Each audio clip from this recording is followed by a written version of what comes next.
We're here today to look at the Kia EV3. It's a sneak peek because actually they're just building the set behind for this to go as a vehicle unveiling launch tonight.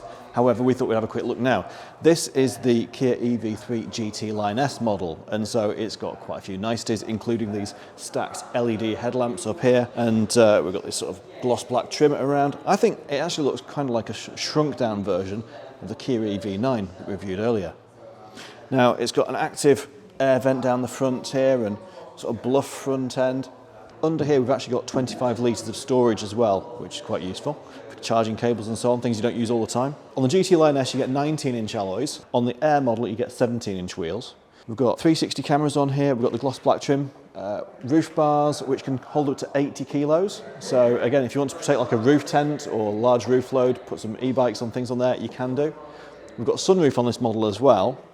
These door handles pop out automatically on the GT Line and GT Line S models, but on the Air model they are manual, which means you just need to put your finger there to make them pop out. The rear doors handles are hidden up there.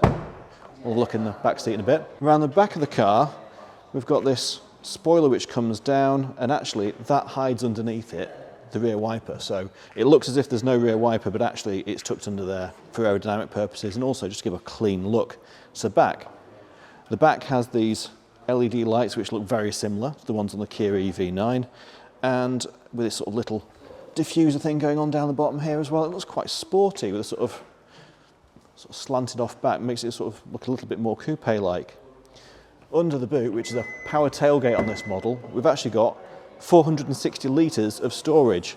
Now looking inside here, we've actually got a dual level boot floor, so that can be put in the higher position to give you a flat load level through and across the back seats, or drop it down for maximum internal space. Nice square size. One of the good advantages of these tail lights that being tucked off to the side like this is you do get a really nice square wide aperture to load things in, and you've got a roller blind there to close it all off. The Kia EV3 has been really cleverly packaged. We've actually got a really long wheelbase on this car. It's actually similar to the Kia Sportage, a really long wheelbase. But the external dimensions of this car are actually smaller than the Kia Niro. And that means you get loads of space inside. Let's take a look. So on the interior of the Kia EV3, it feels very much, again, like a scaled down version of the Kia EV9. We've got the same dash display. We've got two 12.3-inch screens with a 5.5-inch screen for the climate control, which is a touch screen as well. In total, you've got like 30 odd inches of real estate for screen there, which is actually really clear, really clean, and really responsive as well. We've got some haptic buttons for home, map, search, media, favourites, key and setup. We've got some toggle switches here which you can use for the passenger temperature up and down, the fan speed, and they can change the aircon modes as well, and the temperature for the driver's side as well. Underneath we've got a couple of USB-C charge points and a 12-volt charger as well. We've got a wireless phone charger here, a couple of cup holders, which same as the ones of the Kia EV9 and EV6, they sort of flick out of the way. A large storage area under here, and with this armrest, we've got a couple of buttons. One's for hill descent control, another one for parking sensors, a round view 360-degree camera, which actually, yeah, that works really, really well as well. Then this actually can slide forward and give you a bit of a table, so if you're sat charging the car for a while, which only takes half an hour by the way, you can use this as a little place to put your laptop or a little table, do some work whilst you're charging. The steering wheel, again, looks similar to the ones you find in the Kia EV9, so we've got paddles here for changing the amount of regenerative braking that you get. You've got level 1, 2, 3, or iPedal mode, or if you use this one here and hold it down, it gives you automatic, which basically means that it uses the radar sensor at the front to decide how much regen braking you should get when you lift off your foot off the accelerator. We've got an eyeball tracking driver fatigue monitoring system built in here. Your start-stop button is down this lower stalk together with the drive and reverse modes there. It all feels quite premium. This sort of brushed aluminium on here on the door panels and around here all feels very nice. On this GT Line S model we've got heated seats and also ventilated seats, and we've got heated steering wheel, 2 levels of that as well for both driver and passenger, and we've also got heated seats in the back for the rear passengers as well. This ambient lighting you can change on here, and you can change both the upper and the lower ambient lighting to whatever you want it to be. We've got a sunroof with a blind on this model, so again, that's nice to have on a car. So that opens there. That's quite a nice It's quite a nice feature to have on any car, a nice big sunroof.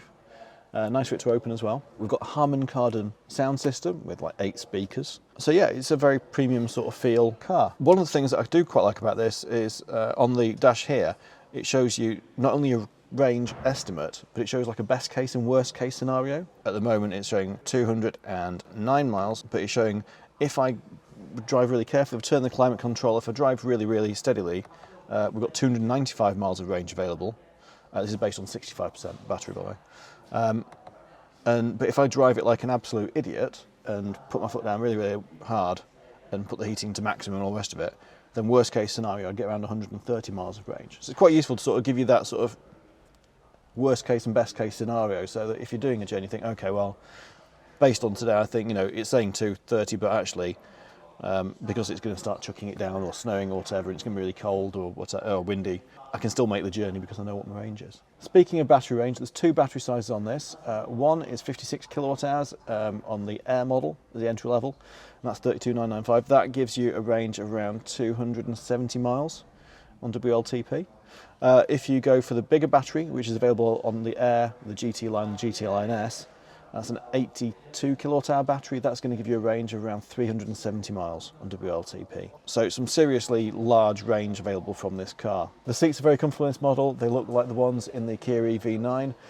This got the same sort of netting, squashy headrests, which are very comfortable, and the same sort of side bolstering and everything that we see in the bigger model. Let's take a look in the rear, see what's left for the passengers. In the back of the car, plenty of space for 2 adults. We've got USB-Cs on back of the both front seats. We've got a useful storage bin down here, air vents in the centre console. On this GT Line S, we've got heated 3-stage heated seats on both the outer seats, privacy glass. We've got an armrest with a couple of cup holders in there. Same texturised seats as what we had in the front. Loads of legroom actually, you know, I mean, this is not a massive car. It's, I say, smaller than the Kia Niro. But I've got a good sort of, 3-4 inches of legroom here, knee room here. And my feet can tuck under the seat in front as well if I needed to. Slightly stadium seating, is that slightly back, higher up in the back here, so you've got a good view out, and that means that you don't feel as car sick when you're on long journeys. On the GT Line S, it comes with vehicle to load technology built into the car. So we have a 3-pin plug socket here between the rear seats. So that means that you can run household devices, anything up to 13 amps will run off this socket very easily. Indeed, you can also get an adapter for the external charge socket, so if you're wanting to go camping and things, you can run external devices to your tent and so on from that. Let's go look at the charging socket. So the charging flap for the Kia EV3 is under the front wing here. We've got a Type 2 charger with 11 kilowatt onboard charging. We've got a couple of pins down here for the CCS. On CCS rapid charging, the battery, even the big one, will charge in just 31 minutes. 150 kilowatt rapid charger, which is good to see. This doesn't have the 800 volt architecture that you find on the EV9, but still, you know, 30 minutes when you've done 300 odd miles is fine. This also is where you would charge, plug in your vehicle to load adapter and run a 3-pin plug socket externally if that's what you wanted to do. The Kia EV3 range starts from 32,995, which I think is fantastic for a family-sized car with the sort of kit that this has on it. Demonstrators should be with us within the next month or so, so we're going to do a full road test as soon as it comes in. Make sure you subscribe to our channel to see that video as soon as it goes live. Hope you've liked this video. If you have, click the like button. Let us know what you think of the Kia EV3 in the comments below. Click up here to subscribe to our channel and you'll get to see the test drive video as soon as it goes live. Click up here for more information about the Kia EV3 on our website. Click down here to see the video review we did of the Kia EV6 and click down here to see the video review we did of the Kia EV9.